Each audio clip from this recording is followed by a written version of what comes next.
So IRS data, the concerns with the IRS data are that it's not stored in a managed data center, and they're relying on people outside of the IRS to handle this information. So what is that IRS data, and what is it that has to be securely transferred?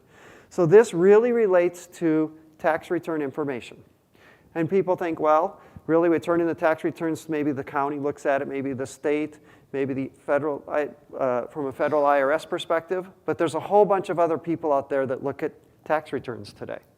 If you go to a bank for a loan, you may be asked, or probably are likely asked in some cases, to provide tax returns. A home mortgage, probably tax returns. I'm applying for my son or daughter to go to a university. They're pulling tax returns, okay? There's a whole bunch of other areas out there. Even when you get into the healthcare and the medical, you might have tax returns might be pulling based on someone's income and ability to pay.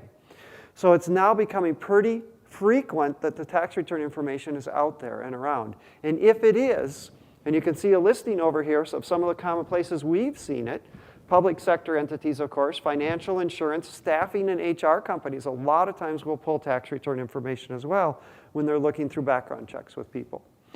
Any of those, this particular compliancy applies to you, okay? If you have any of that tax data that's coming through or being accessed in any fashion. To summarize it down, as I mentioned, this is going to talk about the facility side. This is going to talk about the operations or the IT side. So we'll give you a little comparison of each. So on the facility side, it's really about how secure is that facility. From the perimeter, from access to the facility, do I have multi-factor authentication for people that are entering the building? Fence with intrusion detections, continually guarded, including the gate. Now that doesn't mean you have to have somebody sitting in a guard sitting at the gate. It could be video or audio or somebody from a guard internally controlling access through the gate, but you have to have that type of access to it. Partitions, supplemented fire detection, intrusion, so your data center really should be compartmentalized, okay? You should have some of those things compartmentalized unless you're using some sort of modular design today, which can meet that same requirement. But these are the typical things that you're going to look at if you were to have a compliancy review or be audited by the IRS. Are you meeting those physical requirements? On the flip side, if you look at the incident response plan, that's what you're looking at from the operation. So what is the ability to recover? Okay? Can you recover in an issue, and how can you cover and handle that data? And do you have metrics for tracking your downtime, your uptime, where you are with things, the capabilities? And the biggest one is, do you have the resources to recover if you have an incident? Okay? We had ice storms on the East Coast and snowstorms last year. We had volcanoes in Hawaii. We had hurricanes last year with flooding in Houston. And none of those were the major outage. Two major outages were human error in the data center and lack of ability to recover.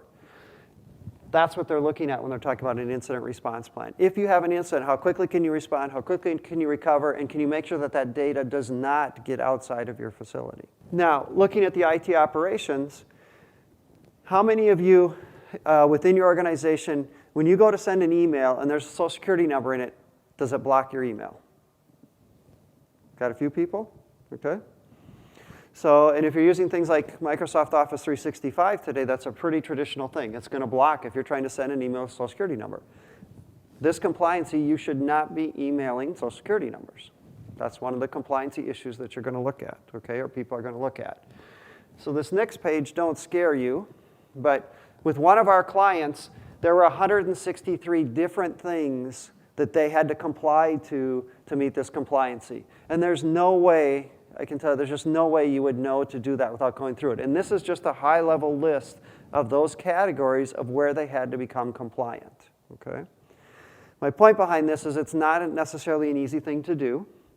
You need to really understand the IRS compliancy, and you need to be doing the audits, and most importantly, have the documentation to support around it, okay? But you can see different areas, right? Restricting access, we talked about. Notification reporting, disposing of federal tax information. How are you disposing of it when you're not using it? Security assessments, risk assessments over here.